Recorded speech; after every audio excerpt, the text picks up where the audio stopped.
আসসালামু আলাইকুম। দেশ এবং প্রবাসী ভাই বোন সবাই কেমন আছেন? আশা করছি ভালো আছেন। আমরা সন্ধ্যার নাস্তা নিয়ে চলে আসছি। তো আজকের সন্ধ্যার নাস্তা হচ্ছে আমরা হালুয়া দিয়ে পরোটা খাচ্ছি। তো এটা আমার মেয়ের খুবই পছন্দের একটা হালুয়া। তো এই হালুয়াটার রেসিপি আমার পেজে অলরেডি ভিডিও দেওয়া আছে, ইউটিউবে ভিডিও দেওয়া আছে এবং টিকটকেও দেওয়া আছে। তো যারা এই হালুয়াটা বানাতে চাইবেন তারা হচ্ছে পেজ থেকে ভিডিওটা দেখে নিতে পারেন। তো দোকান থেকে পরোটা আনাইছি আমরা কিনে, তারপর হচ্ছে এখন আমরা সন্ধ্যার নাস্তা করতেছি। সকাল এবং বিকাল, সন্ধ্যা যখনই বলেন না কেন এই হালুয়াটা বাচ্চাদের জন্য খুবই পছন্দের একটা হালুয়া। তো ওই দিন হালুয়া বানাইছিলাম নারকেল দিনে, আজকের হালুয়াতে কিন্তু নারকেল অ্যাড করা হয়েছে। তো নারকেল ছিল অথচ ইচ্ছে করে আলসেমি করে দেওয়া হয় না আর কি। তো মেয়ে তো খাচ্ছে ছিঁড়ে পরোটা, আর এদিকে আমিও খাচ্ছি।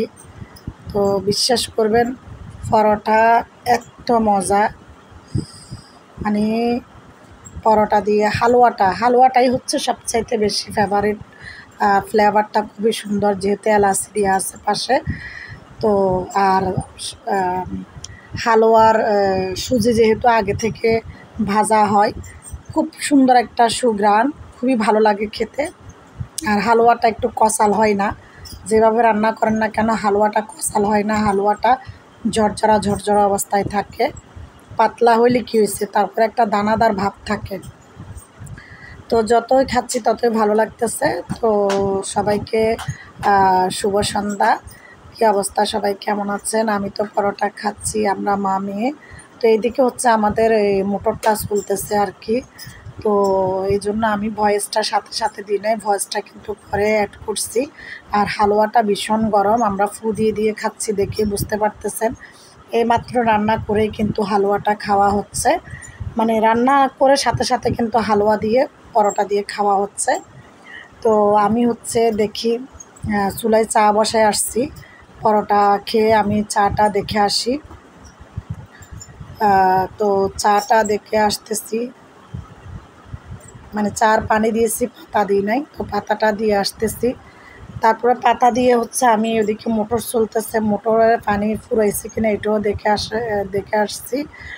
তো এখন চাটা বানিয়ে রেডি করে নিয়েছি, আমরা মা মেয়ে আবার চাও খাচ্ছি। তো চা আবার বেশি গরম খেতে পারি না, চা আমি একদম ঠান্ডা করে খেতে পারি, কারণ গরম খেলে মনে হয় আমার যতটুকু যাই পুড়ে পুড়ে যায়, এরকম অবস্থায় লাগে।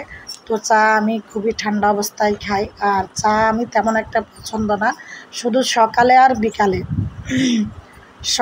আর বিকালে দুই টাইমে চা খাই, বেশি একটা চা খাই না।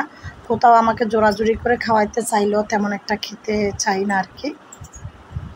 আমি টাইম মেনটেন দুই টাইমে চা খাই, আর পরে যদি কোথাও বেড়াতে যাই তখন তো খাই, এটা আর কি বলবো। তো ঠিক আছে, সবাই ভালো থাকুন। ভিডিও